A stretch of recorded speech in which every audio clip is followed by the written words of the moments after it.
Salut, c'est Carl-Jean, je sais que ça fait un moment que j'ai pas fait de vidéo et justement je vais te proposer une vidéo un petit peu récap de voilà, tout ce que j'ai fait dernièrement, tout ce qui s'est passé un petit peu dans ma vie, d'un point de vue plutôt pro, d'un point de vue aussi perso et d'un point de vue aussi projet Grimpe. Ne t'inquiète pas, ça va pas être barbant, c'est juste que je vais plutôt faire un condensé de tout ce que j'ai vécu dernièrement plutôt que de te faire à chaque fois plein de petites vidéos. Tu vois bien que ça va faire presque un mois là que j'ai pas été actif sur la chaîne YouTube. Crois-moi, ce n'est pas une volonté de ma part. Alors, sans plus attendre, je vais te parler un petit peu de tout ce qui est projet professionnel. Donc actuellement, je travaille toujours à Mons pour la salle de Face Nord en tant qu'indépendant, donc à côté de tout ce qui est vidéo, tout ce qui est coaching distanciel. Donc je dirais plutôt mon activité principale. Mais à côté de ça, donc à Face Nord, j'ai pu avoir l'occasion d'ouvrir, notamment dans l'extension de la salle de bloc et dans la salle de voix. Je vais t'expliquer. Dans la salle de bloc, alors j'ai pu ouvrir des blocs pédagogiques pour mes cours adultes et donc avec également les adolescents, les plus jeunes, mais aussi donc je disais les grands jeunes, les adultes comme j'aime bien les appeler. Là-dedans, j'ai pu en fait travailler avec eux les lolottes, les transferts de poids, les mouvements de bassin, les rotations du bassin, rotation des épaules, le fait de pousser aussi avec les jambes pour transférer le poids des bras aux pieds. Et puis ce qui est assez drôle, c'est que j'ai pu ouvrir deux voies, enfin plusieurs voies, mais j'ai deux voies en tête. L'une des plus faciles de la salle qui est un 5+ orange, toujours très pédagogique et qui est plutôt légèrement en dévers, donc à lolotte, placement pour mes adultes. Et puis d'un autre côté, j'ai tracé la voie la plus difficile de la salle, un 8C violet old school qui ne paie pas de mine comme ça, mais qui est ultra rési. À l'heure où je te parle, c'est encore un projet. Même moi, je n'envisage pas encore réellement l'enchaînement. Enfin, j'envisage, mais difficilement. Si tu veux, je suis capable de faire tous les mouvements. Il y a 3-4, allez, il y a 2-3 passages iconiques, notamment dans le tube. Donc le tube, c'est un peu cet espace en toit qu'il y a dans la salle, assez remarquable, je dirais.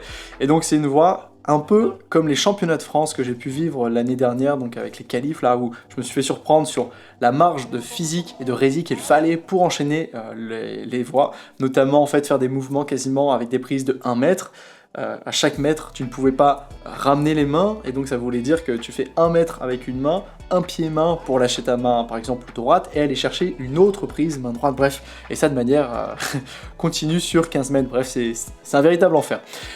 Je suis pas loin, enfin en tout cas j'avance bien, c'est toujours pas d'actualité, c'est pas le projet, j'ai pas envie d'essayer d'enchaîner ça, mais je vais essayer de faire ça bien et essayer pourquoi pas de l'enchaîner si possible avant l'été. Quand même ça serait intéressant, mais ça va être difficile parce que je n'ai pas que ça à faire, notamment quelques projets en falaise. Je reviendrai là-dessus. Je vais le lancer, ça peut être intéressant. On sait jamais. J'ai aussi ouvert un 8B rouge. Si tu as vu la vidéo d'ouverture, normalement tu m'avais vu en fait tester. Alors officiellement, je n'ai pas sorti la version ouvreur, donc la version originelle que j'avais en tête. J'ai sorti la version plus facile, donc en tête. Je tombe en fait officiellement sur la version ouvreur, celle avec le jeté de fin, les prises en moins, avec justement le bac de fin. Donc est-ce que la voie n'est pas enchaînée? Oui, elle n'est pas enchaînée, mais l'effort est là. Et dans la version classique, je dirais, je l'ai enchaînée. Donc je suis assez content là-dessus, ça avance bien. Mais je pense que d'ici une séance ou deux, si j'y retourne, ça devrait passer sans problème. Il faut juste que je fasse attention. La fois dernière, je suis tombé plus parce que les prises étaient sales là-haut sur un plat. Et donc je n'arrêtais pas de glisser. J'aurais dû brosser avant de faire mon essai, mais je ne savais pas. Bref, voilà ce qu'il en est d'un point de vue professionnel. Maintenant, d'un point de vue perso, en ce moment, si tu veux, j'ai un nouveau hobby. C'est l'aménagement de mon van que j'ai acheté donc, en décembre dernier. Donc ça prend pas mal de temps. Je fais ça presque tous les dimanches avec ma chérie. Des fois un peu plus quand on a le temps. Je viens de terminer il n'y a pas longtemps la pose enfin des 3 ouvrants, c'est-à-dire 2 fenêtres, d'une part sur la porte coulissante, d'autre part sur la porte arrière, enfin sur l'arrière conducteur gauche, et également la pose d'un lanterneau. Comment te dire? La pose des fenêtres, ça s'est très bien passé, pas de problème. La pose du lanterneau, c'est pas que ça a posé problème, c'est que c'était long, beaucoup plus technique, beaucoup plus difficile. Franchement, entre les temps de séchage, entre les différentes colles, le fait d'aplanir la surface, si tu veux, sur un van, tu as toujours en fait une déformation de la tôle avec des petits renfoncements qu'il faut égaliser parce que lorsque tu viens poser ton lanterneau, tu dois poser ce lanterneau sur une surface plane. Donc tu dois découper la tôle, déjà ça, découper la tôle, je t'en parle même pas. Alors, c'est pas que c'est dur, c'est juste que ça fait peur, t'as pas le droit de te tromper. Évidemment après, à force, tu prends le coup de main, mais c'était assez jouissif à faire, enfin c'est une belle expérience et finalement je me prends vite au jeu et j'adore aménager mon van. Tu deviens très vite débrouillard, moi qui suis de base très curieux, très je dirais, j'adore apprendre de nouvelles choses, je suis aussi je dirais, assez à l'aise, j'aime bien faire les choses correctement, ben là t'as pas le choix, il faut à chaque fois tracer, avoir des gabarits, je parle notamment le contre-cadre pour mettre le lanterneau, donc un cadre en bois que tu viens mettre entre la tôle du dessus, le bois et la tôle intérieure, donc ça te fait un peu sandwich. Toi tu viens visser si tu veux, enfin coller le lanterneau sur le gabarit en bois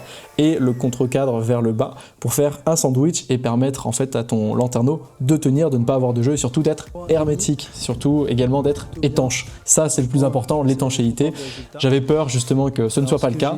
J'ai pas terminé ça mais il reste juste ce petit joint. Maintenant je suis devenu un pro grâce aux fenêtres donc je ne m'inquiète pas là-dessus et très prochainement la suite des travaux concerne l'isolation, donc une isolation en Armaflex. Mais avant tout ça, je dois installer la caméra de recul à l'arrière parce qu'avec notre fourgon qui est un L3H3, donc c'est un gros fourgon de 6 mètres, c'est un Renault Master de 2018. Pour l'instant, on ne voit pas ce qu'on fait en marche arrière et comme on a une boule d'attelage et que des fois on tracte, bah c'est quand même intéressant de voir ce qui se passe à l'arrière, surtout pour ne pas l'abîmer. Donc là, ça va me demander moi de faire un petit peu de raccordement, aller directement sur le tableau de bord, toucher au câble, l'électricité. Heureusement, je m'y connais un petit peu en électricité, donc ça devrait bien se passer. Et puis, comment te dire, si jamais ça t'intéresse, je pense que, en fait, j'ai tout filmé, si tu veux, chacune des étapes. Et si ça t'intéresse, je pense que je pourrais faire un résumé ou en tout cas une explication de cet aménagement comme une mini-série, comme la série, la très vieille série à propos des étapes du GR20 que je n'ai pas abandonné. Je manque juste de temps. Enfin, c'est pas que je manque de temps, je ne prends pas le temps, c'est différent pour avancer dessus. Il y a 10 jours, j'en suis qu'au 2e jour et le GR20, je l'ai fait maintenant il y a près de 2 ans, donc j'abandonne pas ce projet, mais je l'ai en tête et j'aimerais bien en fait faire voilà, une série étape par étape, en tout cas des grosses étapes d'aménagement. Moi ça me fera un souvenir et puis pour toi, si jamais un de ces 4 tu aimerais faire ça, bah, tu auras toi-même les étapes ou en tout cas les erreurs à ne pas faire et peut-être les tips, trucs et astuces qu'on aura nous-mêmes découverts.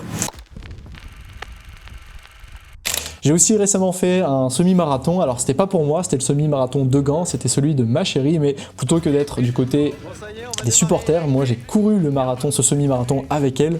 En fait le but c'était d'optimiser sa course le plus possible, être à la fois un soutien mental et émotionnel pour qu'elle puisse se dépasser. Pour elle c'était son 2e, elle voulait battre son record.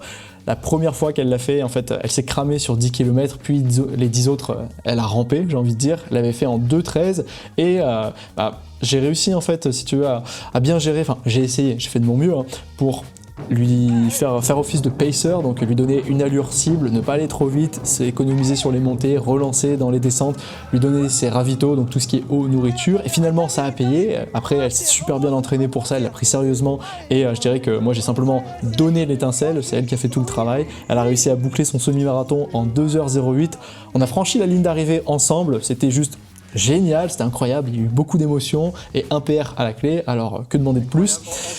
Ça c'était pour donc les semaines, les week-ends derniers, mais il n'y a pas eu que les week-ends qui ont été chargés, il y a également les semaines qui ont été chargées. Je pense que là, le mois d'avril, j'ai pas arrêté et c'est pas encore fini, il faut que je tienne encore jusqu'au mois de mai. Je t'expliquerai pourquoi, tu vas vite comprendre ce qui arrive pour la suite. J'ai eu l'occasion et l'honneur, je dirais, de commenter les championnats de France, alors pas classiques mais universitaires, les 2 et 3 avril. C'est déjà très bien et je suis ravi en fait d'avoir pu faire ça. Comment est-ce que ça s'est passé? Tout simplement parce que c'était à domicile, donc dans l'université de Lille et d'Artois, si tu veux, là où j'ai moi-même fait mes études de STAPS. Donc on avait une épreuve de difficulté à Climb Up Lesquin, et puis le 2e jour, le vendredi, une épreuve de bloc qui, elle, était à Climb Up Villeneuve d'Ascq. Donc ce sont des salles qu'évidemment je connais moi-même très bien, donc il y avait une superbe ambiance. J'ai pu revoir mes anciens formateurs, notamment François Duchemin, que voilà, je salue et que je remercie infiniment parce que ça a été plus qu'un mentor, ça a été un ami, mon formateur, bref, une référence et quelqu'un que j'estime beaucoup et que j'apprécie beaucoup. Bref, ça a été un honneur, donc je disais, de commenter ces championnats de France pour la première fois de ma vie, parce que évidemment, je n'ai pas l'occasion, enfin en tout cas je n'ai pas l'habitude de faire ça, donc c'était à la fois très impressionnant, c'était une expérience aussi stressante qu'intéressante, mais j'ai adoré du début à la fin. D'ailleurs, au début, je ne savais pas quoi dire, enfin j'avais peur, je pensais que je n'allais pas savoir quoi dire, et finalement avec la passion, un peu comme là, tu vois, je suis en train de te le faire, j'ai juste quelques notes devant moi, mon petit MindNote habituel. Et finalement, avec la passion, le cœur, l'envie de bien faire et un petit peu, je dirais, cette expertise qui m'est propre à propos de l'escalade, et bien finalement, j'ai réussi à m'en sortir. En tout cas, je pense, d'après les échos que j'ai eus, ça s'est plutôt bien passé. J'ai essayé d'être le plus pertinent possible et c'était une véritable expérience. D'ailleurs, je mettrai le lien de la rediffusion du live dans la description de cette vidéo. Donc si jamais tu n'as pas vu la vidéo, moi je t'invite vraiment à le faire parce que ça reste le cursus, le monde universitaire, il y a quand même un sacré niveau. C'est pas les championnats de France, mais tout de même, il y avait quand même Victor Guillermin, qui je te spoile pas les résultats, mais qui fait partie de l'équipe de France et dans les finalistes, pour te donner un petit peu le niveau qu'il y avait, tout le monde faisait minimum 8C et plus. Certains faisaient même 9A, 9A+. Donc pour te dire, il y avait quand même du niveau et j'ai moi-même pu participer, enfin pas participer indirectement, j'ai pu refaire les voies, essayer la compétition dans l'ordre, enfin en tout cas les qualifications dans l'ordre dans lequel je devais les grimper avec le même timer, le même tempo, ce qui fait que en fait j'ai une estimation de la place que j'aurais faite sur ces France universitaires et je ferai une vidéo à propos de ça, donc je te laisse regarder ça. D'ailleurs, je ferai même un réel récap sur mon compte Instagram Betagrimp. Tu iras voir lorsque tu auras le temps et lorsque la vidéo sera sortie, parce que c'est pas terminé. Et là dernièrement, je dirais même ça s'est terminé hier au moment où je tourne la vidéo, un stage en falaise, un stage initiation à Chantilly du 8 au 12 avril. Alors moi je me suis pas occupé de toutes ces journées-là, enfin du 8 au 12, j'ai fait simplement une matinée sur cette période. En fait, c'était dans le cadre d'une collaboration avec l'entreprise de ma chérie, Amorce Travel. Donc en fait, on a fait un travail de couple à deux, c'était formidable. Donc elle s'occupait, si tu veux, d'organiser une semaine équestre à Chantilly, avec chaque cavalier qui pouvait ramener son cheval. Donc ça, c'était la grosse plus-value de cette semaine. Tout était compris à l'intérieur. Donc de mémoire, tu as le logement dans lequel je me situe, tu vois, juste ici, avec le gîte, il y a la piscine dedans, un sauna, un immense jardin, les écuries, les box pour les chevaux, la nourriture. En termes d'activité, il y avait évidemment beaucoup de balades, de randonnées à cheval, presque tous les jours, mais également une activité de crème chantilly. Évidemment, tu es sur place. La visite du château que j'ai faite, un visite d'un musée, un spectacle équestre qui était incroyable. Donc moi, ça m'a replongé un petit peu dans mes souvenirs d'université. Et avec tout ça, moi j'avais une partie de cette semaine à ma charge qui était, je dirais, le vendredi matin. Donc c'était une initiation en stage falaise, pas loin du site de Chantilly, donc c'était à Saint-Val-et-Mélo. Le site s'appelle Les Glachoirs, c'est un ancien site d'une ancienne carrière dans laquelle j'avais grimpé lors de la période de Covid. Donc ça m'a rappelé aussi quelques souvenirs puisque ça commençait à remonter. Donc c'est un site super sympa qui est assez boisé avec un petit peu à la fois il y a la forêt, de la terre, mais aussi un peu de sable. Ça fait un peu comme Fontainebleau par endroit. Alors ça ressemble pas du tout à Fontainebleau, mais voilà, il y a ces aspects-là. Et le site fait entre 4 mètres et 12 mètres pour les blocs les plus hauts puisque c'est une ancienne carrière, c'est un peu artificiel, donc la plupart des voies ont été créées artificiellement, mais ça n'empêche que c'était un super moment de partage. Pour moi, c'était en fait aussi un excellent moyen de transmettre ma passion. Alors on a eu aussi extrêmement de chance avec la météo puisqu'il a fait très très joli, très très beau, même chaud, on a eu du soleil, enfin c'était vraiment super. Bref, c'était une très belle expérience à la fois pour les non-initiés qui ont pu découvrir ça, mais et pour moi aussi, ce qui a demandé en fait une énorme organisation. Tu te doutes bien, ramener tous les baudriers, les chaussons à la bonne taille, les corps, enfin bref, équiper les falaises, équiper les relais pour pouvoir les passer en boulinette et que tout soit prêt pour la matinée et pour l'événement. En tout cas, c'était vraiment génial. J'en ai même fait un réel récap sur mon compte Instagram Betagrimp. Tu pourras aller le voir pour plus de détails. Et voilà un petit peu le récap de tout ce qui s'est passé là dernièrement d'un point de vue, je dirais, un peu plus perso. Et maintenant, en termes de projet de grimpe, écoute, il y a deux parties dont j'aimerais te parler, la partie entraînement et puis la partie falaise, la partie qui m'intéresse également. Au niveau de l'entraînement, en ce moment, ça se passe plutôt bien. Concrètement, je n'ai pas attendu le début du printemps, fin d'hiver, début printemps, pour commencer à m'entraîner en voie, faire de la rési. Là, cette année, j'ai fait le parti pris de ne m'entraîner qu'en résistance et de ne pas faire de force à doigts, pas faire de période de bloc, puisque j'estime encore aujourd'hui être suffisamment fort et à la fois physiquement, mentalement, à doigts et à bras en gainage pour mon niveau actuel et même bien plus fort encore. Donc, comme ça ne représentait pas un facteur limitant, je me suis dit je vais me concentrer sur ce qui m'a je dirais, freiné énormément cet été, c'est-à-dire mon endurance, donc la conti longue, mais également aussi ma résistance qui va de pair finalement. Et donc, depuis le mois de décembre, je pense, et même janvier, j'ai commencé déjà mon cycle d'entraînement avec, je dirais, une structure et puis une discipline assez rigoureuse, donc ça s'est plutôt bien passé parce que j'ai également à la fois gagné en force à doigts, ça c'était pas voulu, mais ça se prend toujours, et en rési. Pourquoi je te dis ça?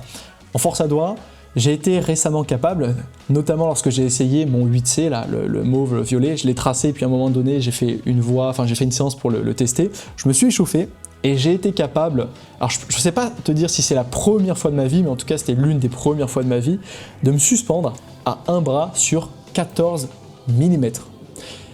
Je sais que c'est banalisé aujourd'hui, mais juste rends-toi compte, 14 mm. Et non, je n'étais pas entendu parce qu'avant j'étais vraiment très très fort à doigts. Quand j'ai fait énormément de poutres, j'étais même un spécialiste de la poutre, je dirais, plus que de la grimpe. Et maintenant j'essaie d'inverser cette tendance et surtout de rééquilibrer les forces pour pouvoir me suspendre également, non pas en tendu, mais en semi-arqué, parce que j'avais une différence de 10-15 kg à l'époque, différence qui est certainement effacée maintenant. Je suis bien plus fort en semi-arqué qu'auparavant. Et donc j'ai réussi à faire cette suspension un peu magique sortie de nulle part qui, voilà, au début je l'expliquais pas, je ne savais pas comment c'était possible, j'y croyais pas, j'ai même fait un réel sur ça parce que j'ai voulu marquer le coup. C'est pas tous les jours que je me suspends là-dessus, en tout cas c'était un benchmark, c'est un benchmark que j'avais envie d'atteindre et surtout que j'ai envie de maintenir. Donc je l'ai atteint, oui, mais pour l'instant je ne sais pas le maintenir à chaque séance, c'est pas comme la suspension sur 20 mm, mais ça arrivera. La théorie derrière est la suivante, enfin mes théories. Tout d'abord, il y a un moment, j'ai fait un petit cycle, j'ai fait aussi un réel qui a bien fonctionné, donc qui a fait presque 300 000 vues à propos j'ai même fait la vidéo de toute façon sur ma chaîne YouTube, tu l'as vu, du grip griffé. Griffé arqué, je l'appelle comme ça. Celui où en fait tu viens utiliser les fléchisseurs profonds, c'est celui qui te permet, voilà, de fléchir ta dernière phalange, pas le superficiel. Le superficiel c'est celui qui vient te faire l'angle droit, le profond c'est celui qui vient bouger ta dernière phalange. Eh bien, en ayant fait ce cycle-là, de manière plutôt approximative, pour être honnête, tu vois, j'ai pas fait ça, je pense, 8 semaines, mais plutôt 6 semaines seulement, à raison d'une fois par semaine, donc c'est vraiment très très peu. Je suis quand même passé de mémoire de 18 kg à 35 kg, quelque chose comme ça. Je pense qu'il y a eu des newbie gains, ce qui est normal, parce qu'il y avait cette part de recrutement nerveux là-dedans. Et je ne sais pas si ça s'est vraiment transféré là-dessus, mais en tout cas, c'est sûr que ça m'a aidé. Et on peut aussi noter cette perte de poids que j'ai parce que je suis en train de préparer évidemment les compétitions, championnat de France et bientôt mes sorties falaises pour ce trip d'été. Et puis aussi c'est une résolution que j'ai de ma part d'essayer d'être un petit peu plus léger en ce moment pour perfer parce que voilà, j'ai envie de me donner les moyens de réussir et la perte de poids dans ce rapport poids-puissance est quand même très important. Donc j'ai pas perdu 5 kg, mais peut-être 2 kg au lieu d'être à 77-78 habituellement, là j'étais plutôt à 76, même 75. Entre les deux, je saurais pas te dire, mais évidemment que ça aide. J'ai aussi chopé une rési de dingue, je pense que là c'est grâce à ma rigueur, mais surtout à mes entraînements, je disais donc depuis janvier, qui ont été régulés, ce qui a permis de capitaliser sur beaucoup d'entraînements. Il y a un truc que j'aimerais remettre en lumière, ce n'est pas le fait de t'entraîner avec X ou Y méthode qui te permet d'évoluer, mais c'est plutôt d'avoir un cap, une direction et surtout de garder l'essence de tes séances, l'essence de ce que tu cherches à développer. Moi ici en l'occurrence, si on parle d'endurance, ce qui prime, c'est non pas le fait de faire 3 séries de, j'en sais rien, 30 secondes sur le mur avec 2 minutes de repos ou bien faire 10 séries à 2 minutes et 18 minutes de repos, je dis des bêtises. Ce qui compte, c'est le temps sous tension et c'est ton volume d'entraînement. Et donc si tu te focalises là-dessus, in fine, ça va fonctionner. Trust the process, comme j'aime bien le dire. Il faut vraiment croire le processus et pas se focaliser sur certains détails. Si tu te concentres sur les détails mais que tu n'es pas régulier, évidemment, ça ne va pas fonctionner. Donc là, pour moi, je suis en train de perdre un peu la lumière, hein, là, je vais peut-être les remonter. Je ne peux pas t'aider. Attends, je vais le monter un petit peu, un chouille. Je pense que c'est un chouïa mieux. Où est-ce que j'en étais ? Ouais, il faut faire attention au processus et croire le processus. Quand je dis ça, c'est d'expérience. Là, en ce moment, ça se passe vraiment très bien pour moi et pourtant mon entraînement est loin d'être le plus rigoureux. D'ailleurs, je pense que je pourrais en faire une vidéo si ça t'intéresse pour voir rétrospectivement ce que j'ai fait et ce qui m'a permis de progresser. Il y a aussi un deuxième levier, il y en a même 3. Le deuxième est le suivant. puisque maintenant je travaille à Face Nord dans une nouvelle salle d'escalade, je passe beaucoup moins de temps dans mon club d'escalade et en fait les deux salles n'ont pas la même hauteur. À Face Nord, le mur fait 15 mètres de haut, à Rouvroy, le mur fait 10 mètres de haut. Et donc, tu vois, on parlait de processus de grande ligne, mais moi, j'accumule beaucoup plus de volume maintenant. Pourquoi? Mais tout simplement parce que lorsque je fais une voie à Face Nord, c'est comme si j'avais grimpé une fois et demie une autre voie. Donc, quand je fais une doublette à Face Nord, c'est comme si j'avais fait trois voies à Rouvroy. Je sais pas si tu vois, tu comprends vite la logique qu'il y a derrière. Donc évidemment, en termes d'endurance, ça s'est très vite développé. Puis aussi à Face Nord, c'est une salle qui n'est pas une association, c'est une salle privée. Et donc les ouvertures sont beaucoup plus récurrentes. J'y participe moi-même, mais mes collègues également. Et donc on a beaucoup plus de variété, ça stimule davantage le à-vue. Et avec tout ça, aussi j'ai ajouté des sorties falaises parce que depuis janvier 2025, et ça c'est une résolution que je suis fier d'avoir tenu, c'est que je suis allé en falaise très régulièrement, en tout cas pour moi, c'est-à-dire au moins minimum une fois par semaine, une fois par mois. Et l'année dernière, j'ai eu à peu près plus de 50 jours de falaise, donc ce qui est énorme pour moi, qui vient du Nord, c'est quand même quelque chose de top, que j'aimerais continuer et maintenir cette année 2026 et j'aimerais bien dépasser ce nombre de jours en falaise. C'est pour ça que je me donne les moyens et que je vais le plus possible à frayir. En fait, je me bouge le cul si tu veux. Je vais faire mes 2h30 de route aller, faire la route, aller grimper par 0 degré, 5 degrés avec un temps de merde des fois, mais voilà, il y a vraiment des condis horribles. Et puis le soir, revenir avec les bouchons, 2h30 de route, en ce moment en plus avec le prix du carburant. Bon, tu te doutes bien que c'est un investissement, mais c'est un choix parce qu'il n'y a pas de secret. À un moment donné, si tu veux être bon en falaise, il faut aller en falaise. Voilà, c'est pas en allant à la salle que ça va se débloquer. Il y a des sensations à acquérir sur le rocher que tu ne peux pas retranscrire dans la salle. D'ailleurs, je vais te parler des réussites dont je suis fier, qui sont liées directement à cette exposition en falaise, puisque je n'y vais pas, donc tu l'auras bien compris, chaque semaine, mais plutôt une fois par mois, 2 fois par mois tout au plus. C'est très dur d'être régulier et en tout cas de parfait. Mais je suis assez fier parce que j'ai réussi un 8 à dalle qui s'appelle Schwarzenegger et qui est, je dirais, une référence à frayir dans le site de La Lane. Donc c'est une voie qui est iconique, qui est bien retors, qui vaudrait apparemment même 8 à plus pour certains. Mais moi je suis assez content, j'ai réussi à faire ça en 4 séances et j'ai plus en tête mes 4e, 5e essais tout au plus. Donc il y a 2 longueurs, la première qui vaut 7C+, et qui est déjà considérée comme 8A, et ensuite tu rajoutes 10 mètres sans vraiment de repos avec le 8A normalement. Donc ça s'est fait et je suis très content d'avoir fait ça en dalle puisque c'est quand même à la base mon anti-style, mais je me rends bien compte qu'en ce moment la dalle finalement, en tout cas en falaise, pas en salle, ce n'est plus vraiment une faiblesse, bien au contraire, mais plutôt les dalles type compète. Ensuite, j'ai tapé le pilier d'Havaï en 7B+. Alors, avec les 3 premières paires flash, parce que j'ai mon ami Hugo qui avait essayé de mettre un essai dedans, et moi, il y a de ça 1 an, donc c'était un peu du rétro flash. Et puis, en fait, là où la voie démarre, c'est-à-dire à la 4e dégaine, il me semble, ou 5e, il y a vraiment un pas de bloc. À l'époque, je me souvenais plus, mais je savais que j'étais pas allé plus loin, Hugo non plus. Et je me suis retrouvé à faire ce pas de bloc et à taper la fin à vue, et c'était génial. Franchement, mais quelle sensation! J'ai vibré dans cette voie, c'est l'une des plus belles voies que j'ai faites. Et ce qui est génial, c'est que si tu veux, je suis pas parti dedans de manière anodine, il y a une extension là-dedans, tu vas voir pourquoi je te parle de ça. En fait, il y a toute une réflexion pour cet été, pour préparer la falaise et pour préparer mes performances.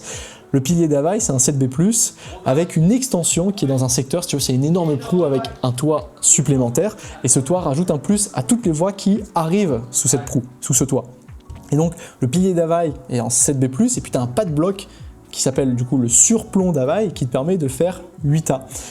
Donc l'idée c'était d'aller dans le 7B+, pour aller voir la suite en 8A et ce pas de bloc, parce que j'étais en train de travailler en fait à côté de ça un 8A qui s'appelle John B. Delight. Donc c'est un 8A qui n'est pas toujours possible de grimper, en tout cas durant l'hiver, parce qu'il y a des résurgences, ça coule, des fois les prises sont trempées, et en termes de perf je suis assez content parce que j'ai failli faire ça au 2e essai. J'aurais dû faire au 2e essai, mais ça n'a pas pu tout simplement à cause de ces résurgences, donc je me suis rabattu sur ce pilier d'Havaï. Les projets qui sont en cours et que j'aimerais réaliser avant de partir cet été en juin, en gros c'est John B. Delight, donc c'est le 8A original qui s'arrête avant la partie toit. Il y a son extension en 8A+, que je travaille grâce au 7B+, qui est juste à côté, que j'aimerais faire, donc en fait j'ai envie de faire la version 8A avec le surplomb que je vais connaître. Je fais ma voix John B en 8A. Une fois que j'y arrive, moi je suis pas bête, je vais prolonger pour faire l'extension en 8A+, et c'est là que ça devient intéressant, écoute bien, parce que il y a une voix tout à gauche qui s'appelle Banzai, qui partage en fait et la deuxième moitié de John B en 8A et la fin du surplomb d'Havaï, donc du pilier d'Havaï. Donc Banzai, lorsque je vais vouloir travailler ce 8B, j'ai juste à déchiffrer la première moitié, et puis la deuxième moitié, si tu veux, c'est John B. Delight que je connaîtrai. Et puis il y a une extension de cette voix, Banzai, qui part dans le fameux surplomb d'Havaï, qui rajoute une extension dans le dévers, et qui fait 8B+. Et ça me donne vraiment envie. J'aimerais réussir à faire cette voix, parce que moi, ça me mettrait très bien dans ma tête, mais surtout déjà d'un point de vue personnel, parce que j'ai jamais réussi à faire, si tu veux, de 8B+, officiellement en falaise. En salle, c'est différent, mais en falaise, non. Et donc, mentalement, ça me ferait beaucoup de bien, parce que ça va faire plus de 5 ans que j'ai un plateau en falaise, même si je sais très bien que j'évolue énormément et que la progression ne se mesure pas à la cotation, mais mentalement, ça me fera du bien, et surtout, ça me mettra dans de bonnes prédispositions pour aller enchaîner, peut-être, mon premier 8C falaise. Donc ça, je documenterai tout ça évidemment. Et la stratégie aussi derrière tout ça, c'est d'accumuler le plus d'expérience possible dans le 8e degré. Donc je suis très content pour ça. Sinon, voilà un petit peu le plan et les projets des prochaines vidéos. Voilà ce qui va arriver sur cette chaîne YouTube. Donc là, on approche des 30 minutes de vidéo, donc je vais essayer de faire court. Je sais que c'est long, je m'en excuse, mais au moins tu vas savoir un petit peu ce qui t'attend, et je pense que tu seras assez content. Comme je suis en train de préparer un trail, peut-être que je ne l'ai pas dit, mais c'est le moment, je te fais l'annonce, j'en ferai une vidéo à part entière. Je suis en train de préparer un ultra trail, c'est mon tout premier ultra trail, et je pense que je commence très fort, parce que je suis passé d'un trail, donc j'ai fait mon marathon, et puis ensuite il y a un an ou deux, il y a 2 ans j'ai fait la Sainte Express, donc c'est la moitié de la Sainte-et-Lyon, pour celles et ceux qui connaissent, donc c'est 45 km, c'était de nuit, départ à 23h, et j'ai adoré courir de nuit, il y a une véritable expérience. Et donc cet ultra trail, c'est un ultra qui est déjà dans ma région, donc moi d'un point de vue, je dirais déjà niveau logistique c'est plus facile, niveau écologique j'ai envie de dire c'est plus responsable, il n'y a pas besoin, je fais déjà assez de route pour aller de falaise en falaise, donc si pour les trails je peux faire ça à domicile c'est bien, et ça s'appelle la TPN, c'est le trail des Pyramides Noires, et c'est un trail de non pas 115 km comme c'était annoncé, mais cette année je ne sais pas pourquoi, de 125 km. Ouais, ça fait 3 marathons d'affilée, je sais pas si tu te rends compte. Alors heureusement, il n'y a pas beaucoup de dénivelé, il n'y en a que 2000 de plus et positif, mais c'est pas juste 2000 de déroulant comme tu peux avoir l'habitude de voir dans des trails. Là, on est dans le nord, dans le bassin minier, et en fait, on fait ça sur des terrils. Donc c'est les monts de charbon qui ont été déposés, je dirais, ici depuis les extractions minières, et ça casse, c'est beaucoup plus dur parce que le dénivelé il est d'un coup montant, descendant, en dents de scie, ce n'est pas progressif, d'un coup tu te fais tabasser à l'aller et au retour, à la montée, à la descente, et ça au niveau des quadriceps c'est super dur, il y a une casse musculaire énorme. Chaque année, donc j'ai regardé un petit peu, je me suis renseigné, il y a 200 participants plus ou moins, et il n'y en a qu'une centaine, donc la moitié, 1 sur 2 qui termine, donc l'autre moitié qui abandonne à cause peut-être d'une blessure ou en tout cas d'une casse musculaire. Voilà. Je compte également faire en deuxième lieu une vidéo à propos de ma diète du moment, puisque tu te doutes bien, avec tous les entraînements, je cumule les 15-20 heures faciles effectives d'entraînement, donc on compte pas tout ce qu'il y a autour, je parle effective, donc grimpe et course à pied.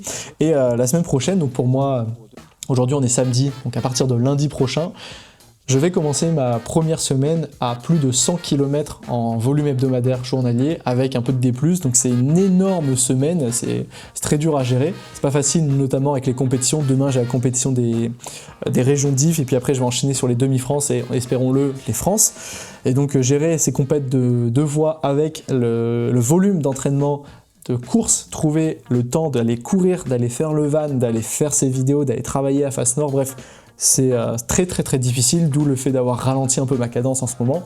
Et ça me fait aussi du bien d'en parler, même si il y a très peu de personnes qui iront jusqu'au bout, je l'entends, mais moi au moins ça me fait un petit peu comme un journal également. Donc il y a cette semaine choc un peu à 105 km où j'aimerais te faire un peu un vlog, une journée, enfin une semaine dans mon assiette pour que tu vois ma diète actuelle qui me permet d'avoir le physique que j'essaierai de t'afficher à l'écran en tout cas. Je vais essayer de me peser le lundi midi à jeun comme j'ai l'habitude de faire et puis une semaine après, enfin tous les jours, dès que je vais manger quelque chose, je ne vais rien te cacher, je vais tout filmer, montrer, donc je vais principalement filmer je pense au téléphone, je te dirai voilà à quel point c'est dur, est-ce que mentalement ça craque ou pas, et puis à la fin je te ferai aussi la pesée finale, donc le lundi de la semaine suivante pour voir est-ce que je suis à l'équilibre et surtout quel est mon total calorique. Même moi ça m'intéresse parce que tu vois, en parlant de diète, ça fait un bail que je n'ai pas vraiment traqué ce que je fais, maintenant je suis beaucoup plus à la sensation et faut croire que ça marche quand même, mais bon ça reste une éducation. Ensuite, je vais peut-être te relancer une nouvelle série sur les championnats de France, donc la partie compétition, puisque je vais essayer de filmer, hein, j'ai déjà filmé les départementaux, je vais filmer certainement demain les régions si j'ai la chance, et puis si ça se passe bien, peut-être les demi-France, France, mais c'est pas encore sûr. En numéro 4, j'aimerais bien refaire des vidéos de grimpe falaise pour déchiffrer certaines voies que j'ai déjà grimpées. Tu vois, je te parlais de Schwarzenegger, alors il y a juste la vidéo de l'enchaînement brut, certes c'est déjà très bien, et puis pour la qualité je suis très content, mais j'aimerais bien faire une analyse et à la GoPro et de type commentaire comme j'ai l'habitude de le faire. Je trouve qu'il y a beaucoup plus de cachet sur la vidéo, plus de valeur, et puis le fait de te mettre à ma place, tu vois réellement ce que représente cet effort, en tout cas c'est bien plus intéressant.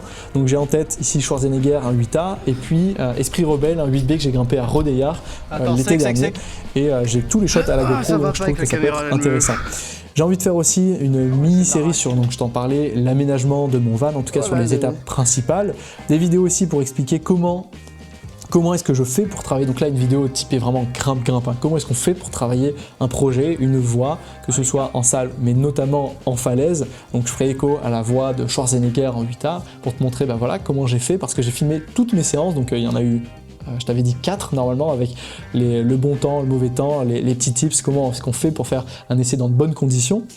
Ensuite, un récap des France universitaires, parce que comme je te l'avais dit, j'ai moi-même commenté ces France, j'ai vu le niveau qu'il y avait, donc juste pour te dire, il y avait 4 qualifs. La première voie c'était 6B chez les hommes, la deuxième c'était 7B, ensuite 7C+, petit 8A, et la dernière voie 8A+, gros 8A+, à Crux à la fin, et la finale était annoncée à 8B, 8B+, on en reparlera, tu verras tout ça, parce que j'ai moi-même pu essayer ces voies, et donc j'ai pu moi-même, si tu veux, me confronter au niveau, donc ces fameux grimpeurs. Je sais quel classement j'aurais pu faire le jour J, alors évidemment c'est jamais précis, parce que je ne suis pas exactement dans les mêmes conditions, mais j'ai fait mon circuit des 4 qualifications avec mes temps de repos, 12 minutes, et on a une idée, enfin j'ai une idée très claire de ce fameux classement, et je peux te dire qu'il y avait du niveau. Voilà, avec tout ça, je pense que j'ai fait plus ou moins le tour de tout ce que j'avais à te dire. J'espère que j'ai fait ça bien et que j'ai pas juste mis moi en train de parler devant l'écran, parce que je pense que pour toi, sinon ça va être un peu long. Je vais essayer de mettre un maximum d'incrustations parce que j'ai tout filmé. Tu sais, récemment, j'ai tout filmé sur le téléphone. Alors pas au GH5 comme j'aimerais, mais je cours beaucoup à droite, à gauche. J'essaye de faire tout ce que je peux en ce moment. Évidemment, cette vie un petit peu d'auto-entrepreneur, elle me prend beaucoup de temps, mais c'est quand même génial, tu vois, ça me donne une certaine liberté, tu vois, je vais te prendre là juste pour le voir, mais en fait, je suis ici directement dans mon appartement à Chantilly, je vais te montrer ça, c'est un truc, c'est formidable. Là, juste derrière, attends, on a les écuries, donc... t'as le jardin qui est là, moi j'ai cette vue juste là devant moi, enfin franchement je peux pas m'en plaindre. Attends, peut-être que là tu vas le voir un petit peu mieux, mais je me mets ici. Franchement, bon il y a pire comme vue, non? Tu penses pas qu'il y a pire? Moi je pense qu'il y a pire. En tout cas, cette vie un petit peu là que je mène, on va dire en digital nomade, elle me plaît énormément, même si elle a ses avantages comme ses inconvénients, hein, faut pas croire, ça demande, enfin, je passe beaucoup de temps en ce moment, beaucoup de temps à travailler, je compte vraiment pas mes heures, mais j'adore ce que je fais, le coaching ça se passe bien, et d'ailleurs en parlant de coaching, je propose toujours ces fameux services de coaching, c'est bien d'en parler, et si jamais, écoute, ça t'intéresse, je te propose de remplir le formulaire qui sera dans le lien, enfin dans le lien dans la description, je perds mes mots, de cette vidéo. J'ai eu beaucoup de retours positifs dernièrement, j'ai pas fait de pub pour ça parce que bah voilà, je prends pas le temps, je cours après le temps, mais si tu veux, je te mettrai là quelques témoignages peut-être à l'écran pour voir un petit peu quels sont les retours de ces échanges, de ce coaching que voilà, je fais à cœur, enfin que je prends à cœur et que je fais avec passion et que j'adore faire tout simplement, c'est ma came, enfin je trouve que c'est juste génial et puis c'est quelque chose que j'apprécie énormément faire, avoir le contact et bref, vivre de sa passion, discuter de sa passion, c'est toujours intéressant, voilà, c'est ce que je fais, tu vois, juste là. En tout cas, je te dis à la prochaine, porte-toi bien et je te donne rendez-vous pour les prochaines vidéos qui vont arriver, donc certainement très prochainement, ça va être peut-être la vidéo du pilier d'Havaï que je vais faire, où j'ai essayé de faire mon essai flash à vue, super pour les méthodes, pour la GoPro. Ma semaine de vlog sur l'alimentation, sur ce que je mange pour rester sec, mais surtout ce que je mange tout simplement à la sensation sur une semaine de 100 km, donc ça va représenter je pense 15-20 heures d'entraînement avec la grimpe, et essayer de te montrer voilà, est-ce que j'ai pris du poids ou pas, et pourquoi pas lancer un peu une série sur la nutrition si tu as quelques questions.